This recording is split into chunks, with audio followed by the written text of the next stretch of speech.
Hello, this is Bad Vibes. Today's video is a mixture of sleepover and babysitting stories. Please hit that thumbs up if you enjoy the video and sit back and relax.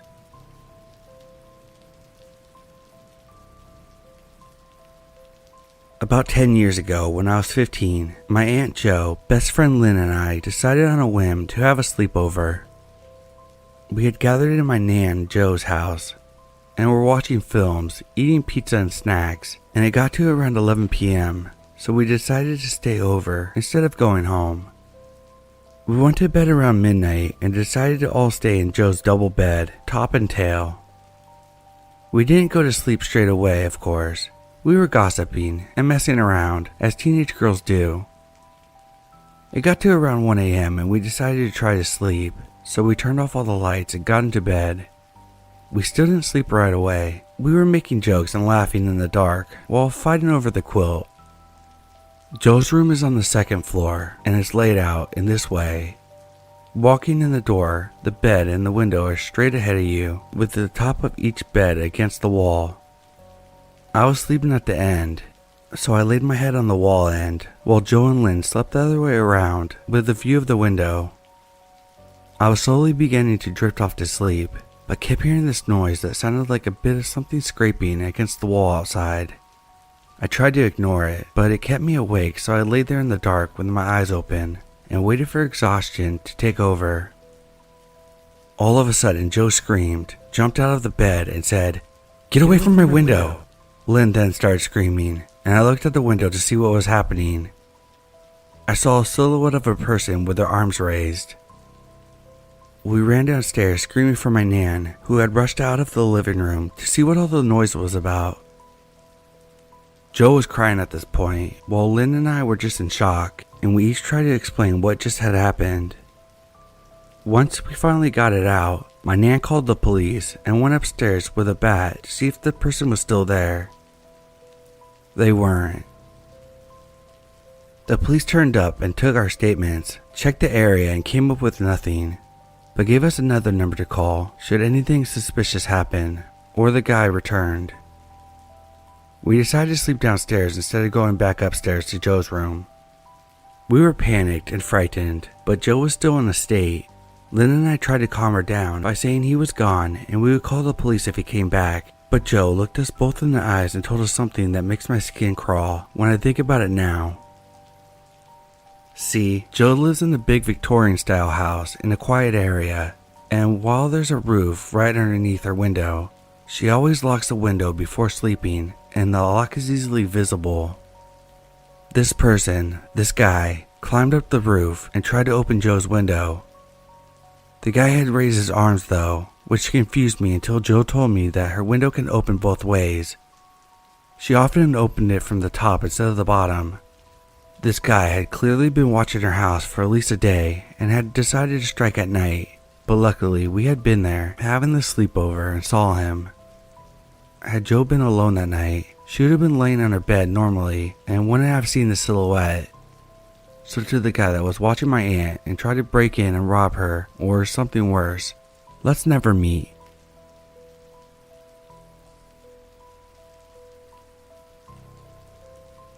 When I was in high school, I was like 16. I had a friend, Lisa, and a second friend, Zoe. Lisa had like a lot of money, and her huge house was located right next to our high school. So every time we had a break or anything, the three of us would go there. We also would have a lot of sleepovers at her house. It was this huge rich people house, so it was awesome to stay there. So one day, we decided to stay the night there. The three of us, plus Lisa's little sister, Anna. Their mother was gone for the night. We decided to put on some PJs and watch scary movies for hours. Anna went to bed before the three of us, and we just stayed in the living room, watching TV. At one point, the alarm goes off. It happens sometimes, so Lisa just turned it off, and that was it. But then, like 10 minutes later, the alarm goes off again, and it scared us because it's not supposed to. Technically, the alarm was made only to ring when humans come by, because the house is located in the middle of the forest, so we all knew that sometimes animals would come up to the house. Happened before. so when the alarm was installed, it was calibrated in a way for humans only, and it was the second time it rang. We started to get a little bit scared, so we went upstairs, opened the windows to look into the garden all around the house, and nothing. We even went on the balcony in the middle of the night. Nothing. I was alone on the balcony at some point, and the alarm went off again, and the automatic lights around the swimming pool turned on. This meant something was around the pool, and I was just above it.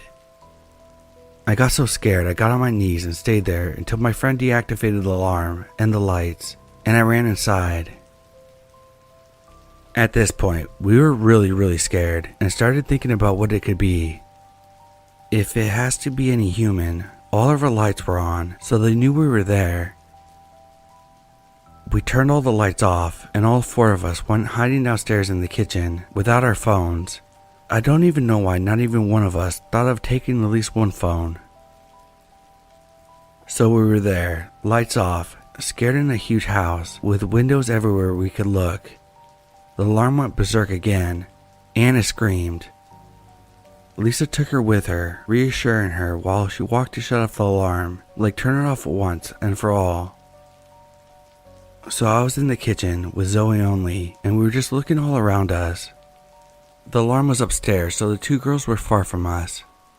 At some point, we heard footsteps right beside us, like right on the other side of the wall, in the garden. It was fast, not scared, just fast, like a person knew where they were going. So we just froze, waiting in the dark, and jumped when someone, walked by the door right in front of us. We think it was a he, had a light, but it was another light that allowed us to see a silhouette. So there were at least two of them running around the house for about at least 20 to 30 minutes. This door was, like I said, a window door, but there were vinyl blinds on it. They were not closed, of course. We were still not moving, and the girls upstairs were so scared that they stayed there. At least, it's what they told us. Suddenly, one voice, then a second one. I was unable to understand anything, but I heard it, and Zoe and I were blinded by a sudden light right at our faces. We were literally not able to move, scream, talk. Not anything we could have done was possible. We were just frozen in fear. The light just stayed there. Someone was looking at us through the blinds. Someone was watching us being scared and was just staying there. Suddenly, we heard a hard sound on the front door, which was closed. Zoe didn't move at all, but I don't know what took me. It just woke me up, and I crawled to the door in front of me, the back door, closed the blinds, and just hold the door in place in case these guys were on the other side trying to force it. Honestly, I'm a small thin. My body was useless there, but I did it anyway. The one at the front door was still trying to enter. Zoe still not moving, the two girls upstairs doing I don't know what, and the one just a glass window away from me still hitting it, trying to force it open. It was closed, but I just grabbed the handle and hung on it for a while. He was hitting it and trying to open the door. All this lasted hours in my head, but I believe it was only a few seconds. At one point, the hits at the front door stopped. A few seconds later, the other one in front of me stopped as well. Then the lights just seemed to move fast everywhere. The alarm did nothing, so it was disabled as wanted. Zoe and I just fell asleep in the kitchen, and the two girls upstairs. Nothing happened at all. It was just over. The next day, Lisa and Anne's mom came back home. We told her everything. Got a bit yelled at because we didn't call the cops. I took it wrong at the time, but I understand now why she got so upset. She ended up calling the cops, who came to the house and discovered footprints all around the house. Some muddy footprint marks on the front door. They said he must have kicked the door. And that was it. They told us it must have been some guys who were doing some recon. You know, when they just walk up to a house to see if they can rob it. It was common in this area. There's a lot of really big and beautiful homes filled with expensive things. The only thing I'll never be able to explain is why they started being so aggressive. Originally, they just looked around the house, but I think that if they were trying to see something or just look things over, they would have left when they realized that we were inside, or at least left when the guy saw us in the kitchen. And they didn't. The moment they saw us in the kitchen, they started being aggressive and trying to force the doors to enter the house. I don't know if they really wanted to rob the house. I will never, and honestly, I don't want to know. I didn't spend any more nights at the house. I got scared that they would come back and I just couldn't sleep there. Lisa got a bit mad, like she didn't understand, but from what she told Zoe and I, she didn't see them. She just stayed upstairs with her sister. I understand it, but I wasn't able to stand the fact that she couldn't understand how scared I was as well.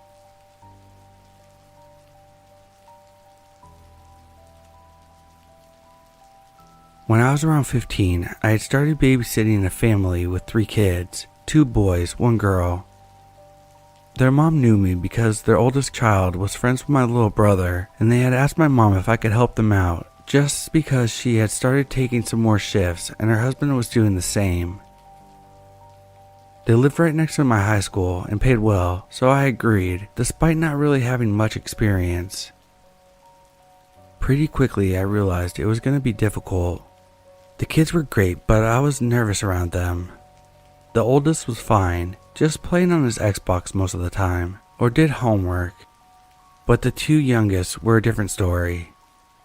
The middle child, daughter, was completely obsessed with horror movies, and on more than one occasion I had to hide the knives from her since she wanted to reenact them, and the youngest son even tried to set the Christmas tree on fire. I know what kids can be like since I have a lot of younger and older cousins, but these ones drove me insane. I would constantly worry about them hurting themselves or each other. If they acted up, I would threaten to call their mom, which would normally work.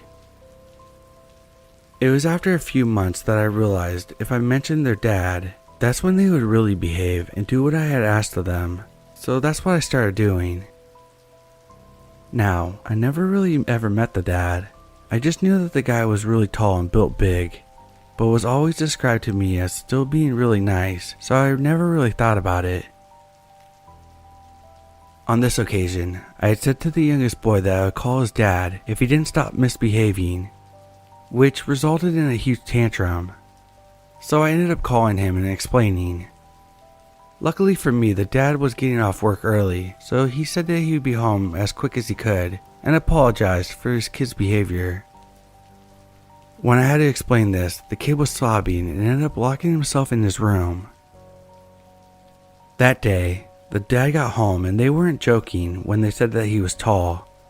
I'm only 5'3" and was 15. When I saw him having to crouch a little to get to the door because of his size, I remember thinking, oh shit, no wonder these kids won't misbehave when he's here. I said hi and apologized for calling him at work, which he just brushed off and said that it needed to be done and not to worry about it. We were both sat on the couch. I can't really remember why, but I think we were talking about what days they needed me for. Now at this stage, the 2 youngest had went outside to play while I was in with the oldest, as I had been tidying up a little from dinner. I was pretty weirded out because the oldest started to get pretty antsy when asked to go to the shop. He kept making excuses to his dad, so I just offered to go. I could see that dad was visibly frustrated, and I just wanted to defuse the situation. Now, I'd like to point out that everything seemed normal at this point, but I do remember feeling really intimidated by the dad. I had only met him this one time and spoke to him for no more than 20 minutes. It turns out that the oldest said to his mom that he didn't want me left alone with his dad, as apparently he had been watching me a little bit too closely during our short encounter. The parents had asked me to babysit later on this week, which I had agreed to. However, in the space of a few days, that quickly changed. I got a text from the mom apologizing for the last minute change of plans, saying that I couldn't babysit. I was a little agitated since I had changed my plans, but wasn't too bothered and just said it was fine and to let me know when she needs me again. She asked me to come around to get my payment for the last 2 weeks, and I decided to stop by before going home. As soon as I was in the house, I could tell something was off, but not wanting to pry, I just went in and said hi, talked about books for a little bit, and left. It wasn't until the next week, I think, or the week after that, where everything kicked off. I came home to my mom being upset and angry, pacing in the living room while my stepdad was trying to calm her down. I immediately went to her asking her what was wrong, feeling a little worried. Instantly, she just threw her arms around me and started crying and holding me. I was originally meant to be babysitting, but again, got canceled on, so I went home earlier than what I had said originally. I pulled away from her and asked her what was wrong again. Turns out, my mom had been trying to get a hold of me, but my phone had died. I had went to babysit and no one was home. Just decided to head back on the bus, but wasn't able to let my mom know. She sits me down and starts trying to ask me questions about the dad and my time babysitting. Confused, I mentioned that I only had met him once and had only spoken to him on the phone a handful of times when the kids were acting up. Nodding, my mom starts pressing on and asked if anything else had happened and kept questioning me, saying I could tell her anything. I just looked at her confused and told her nothing had happened and asked what was this all about.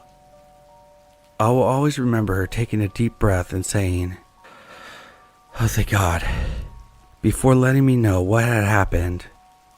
Now, as I said, the details are vague because this was on the news and I don't want to give up my information.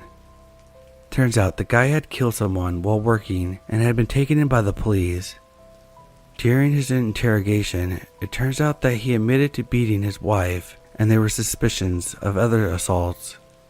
There was also mention that one of the types was a petite girl with dark hair, pale, which happened to match my description at the time, and my mom was terrified in case something had happened to me. I'm turning 23 this year and it still gives me shivers.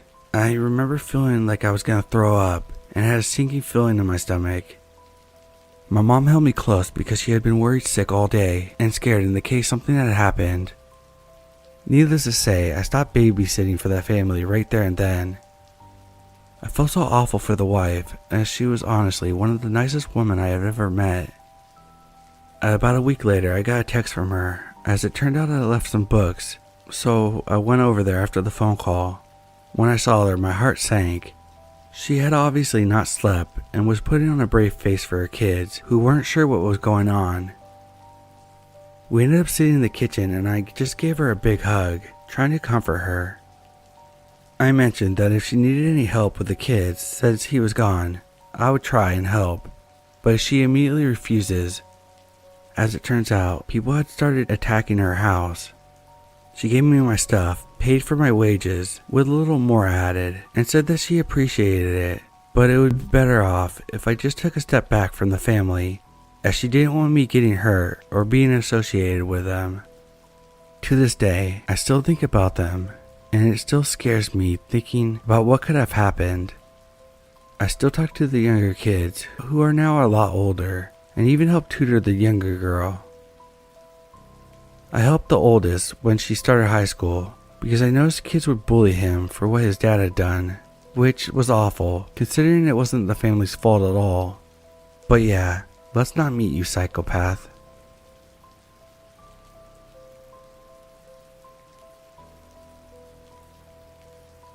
Years ago, I babysit for a family regularly, and conveniently, another close family friend lived right next door to the house.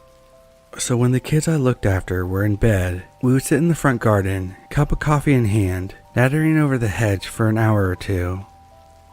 We lived in a small rural village, the type where everyone knows one another, and if something was going down, the gossip spreads like wildfire. The house where I used to babysit had a terrifying 14-stone Rottweiler called Barney, which, to be honest, I wouldn't get too close to, as he seemed unpredictable. He would always be stood on his two back legs at the wrought iron gate joined to the wall of the house, growling at anyone who got too close. This house was on a housing estate, with these two particular houses being next to a footpath that led to the rest of the estate. One particular evening, the kids had gone to bed, and I was outside as usual talking to Jem over the hedge. And she mentioned something about some weird guy being seen around the village that day, but that was about the extent of it. Not long after that, a couple of local teenagers walked past and stopped to chat. It was just small talk at first, but I asked what they were up to, and the older girl of the two said, "Mom wants us to go home before it's too dark. There's some weird scuffy bloke hanging around." I told them that they should probably hurry up and side-eyed my friend. They said their goodbyes and left. Me and Jem spoke about it briefly, as she told me no one knew who he was and he hadn't been seen around here before, but he apparently was really creepy. As it got colder, we said goodnight, and I went inside to wait for the children's mom to come home from work. Shortly after, as I was watching television, Jem's dog next door starts to go berserk. I can hear him through the walls. Then seconds later, Barney, who was outside, started aggressively barking and hammering himself against the wrought iron fence to the point that the walls on each side of the building vibrated. I had never heard him so worked up like that before. He was trying to get something, and I sure as hell wasn't going to go outside to calm him down. Before I could even get up and look out the window, I heard the two boxer dogs from the next door on the other side start to go crazy.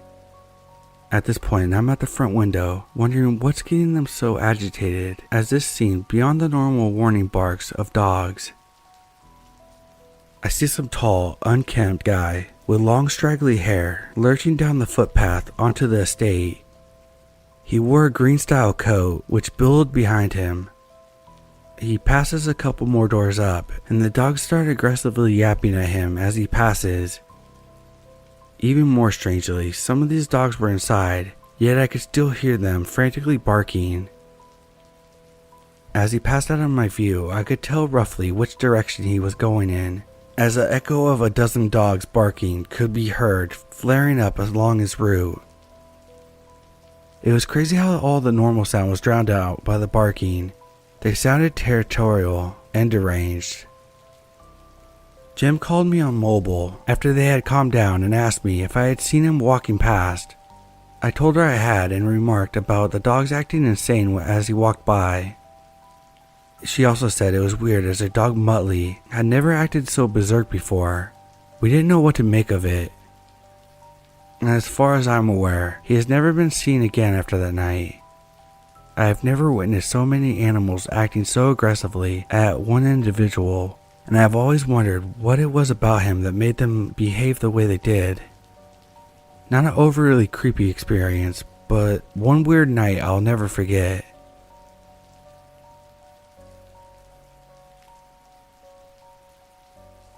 So when I was around 2 or 3 years old, my mom and dad, now divorced, were friends with this couple who worked with my dad at his office. They would always ask to babysit me and loved seeing me a lot. My parents thought nothing of it. One day they asked to take me to Disney World along with their niece, and my mom had no issue with it. My dad, on the other hand, thought it was a little weird because they offered to pay for everything for me. He told them no and made up an excuse for me not to go. The couple weren't seen for weeks after that, and the company my dad and them worked for were having an investigation because the same couple who wanted to take me to Disneyland committed massive fraud and stole hundreds of thousands of dollars.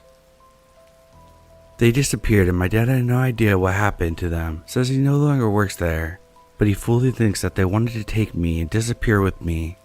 He thinks that they couldn't have kids of their own and really wanted one. It still creeps me out that I could have a completely different life and family. Thank God my dad was home because my mom wanted to let me go.